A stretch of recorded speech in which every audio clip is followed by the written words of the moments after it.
Food microbiology BSc home science part 2 की इस class में आप सभी का स्वागत है।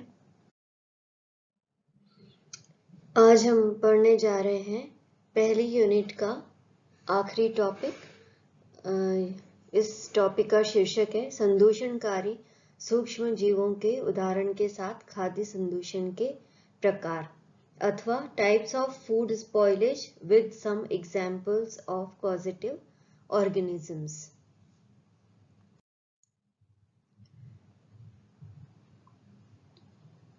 इस टॉपिक के अंतर्गत हम पढ़ने वाले हैं कि कौन कौन से सूक्ष्म जीव ऐसे हैं जो कि भोज्य पदार्थ को दूषित करते हैं या भोज्य पदार्थ में संदूषण उत्पन्न करने का कार्य करते हैं।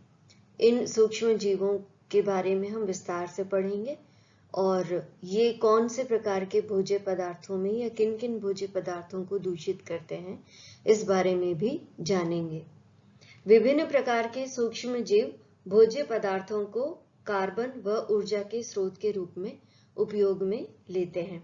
जैसा कि आपको पता है, सूक्ष्म जीव या किसी भी जीव को जीवित रहने के लिए ऊर्जा की आवश्यकता होती है तथा वृद्धि करने के लिए सूक्ष्म जीवों को कार्बन सोर्स या स्रोत की आवश्यकता होती है और यह भोज्य पदार्थों से सूक्ष्म जीव प्राप्त करते हैं। इसके फलस्वरूप कई रासायनिक प्रक्रियाओं के कारण भोजन के संवेदी गुणों में अरुचिकर परिवर्तन आ जाते हैं और इसे ही भोजन का संदूषण या दूषित करना या दूषित होना कहते हैं। ये सूक्ष्म जीव प्रोकैरियोट्स हो सकते हैं। प्रोकैरियोट्स वे सूक्ष्म जीव हैं जो कि एक कोशिकीय होते हैं और इनमें स्पष्ट केंद्रक व कोशिकीय अंगों का अभाव होता है। दूसरे प्रकार के सूक्ष्म जीव होते हैं यूकेरियोट्स। ये भी एक कोशिकीय जीव हैं तथा ये बहुकोशिकीय भी हो सकते हैं।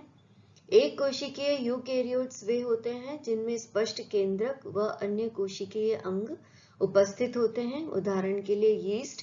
और बहुकोशिकीय सूक्ष्म जीवों के अंतर्गत आते हैं मोल्ड्स।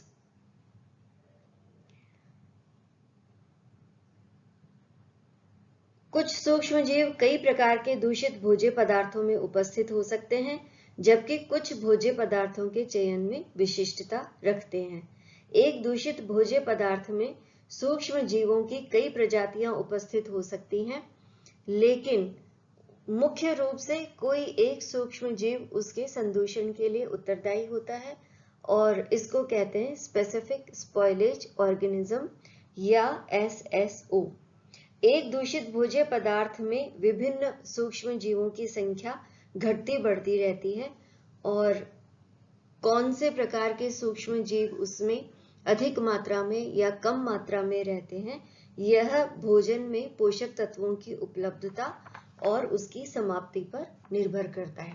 अर्थात कुछ सूक्ष्म जीव जो पहले वृद्धि करते हैं और पोषक तत्वों को समाप्त कर लेते हैं, कंज्यूम कर लेते हैं, तो बाद में उनकी संख्या कम होती जाती है और उनके स्थान पर नए सूक्ष्म जीव जो कि अन्य पदार्थों को पोषक तत्वों की तरह काम में लेते हैं, उनकी संख्या बढ़ती जाती है।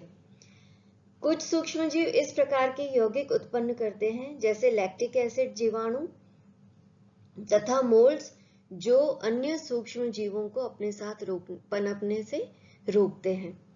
तो इस प्रकार से जिन भोज्य पदार्थों में लैक्टिक एसिड जीवाणु या मोल्ड्स उत्पन्न होते हैं, उन भोज्य पदार्थों में अन्य सूक्ष्म जीव वृद्धि नहीं करते हैं।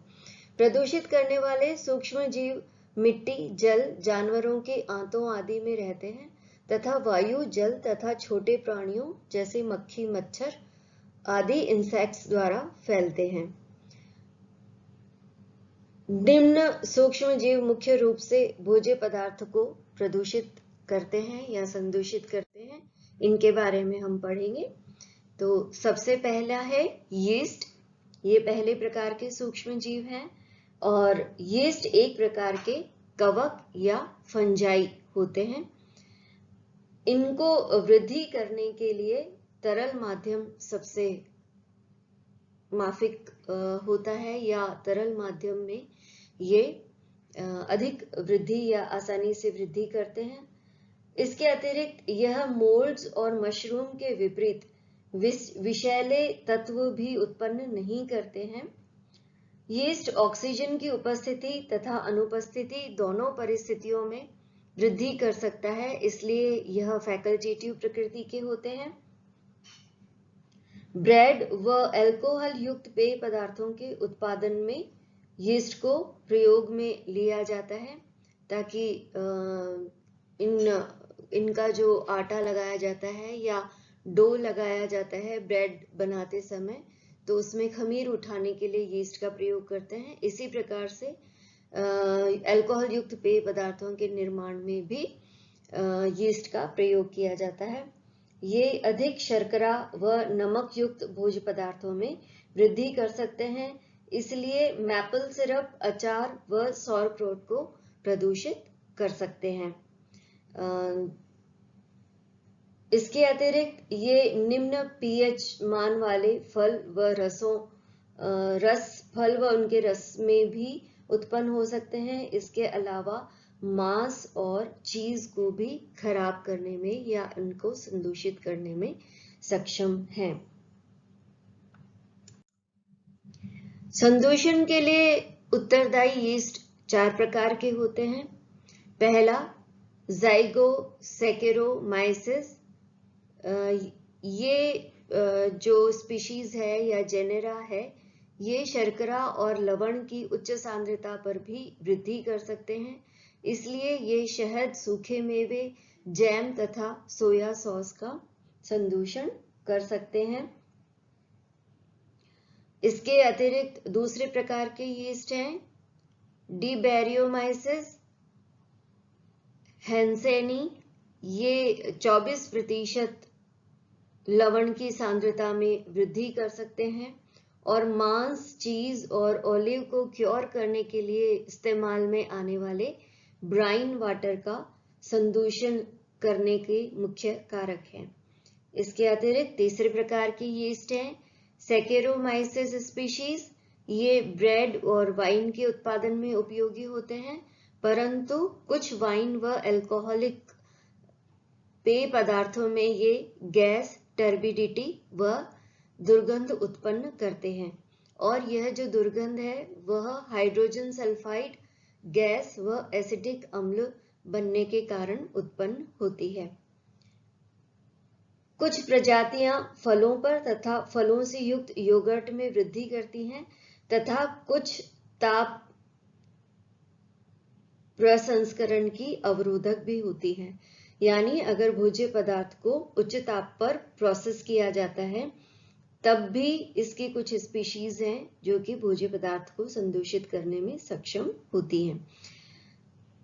चौथे प्रकार की यीस्ट है कैंडिडा और इससे संबंधित जेनेरा।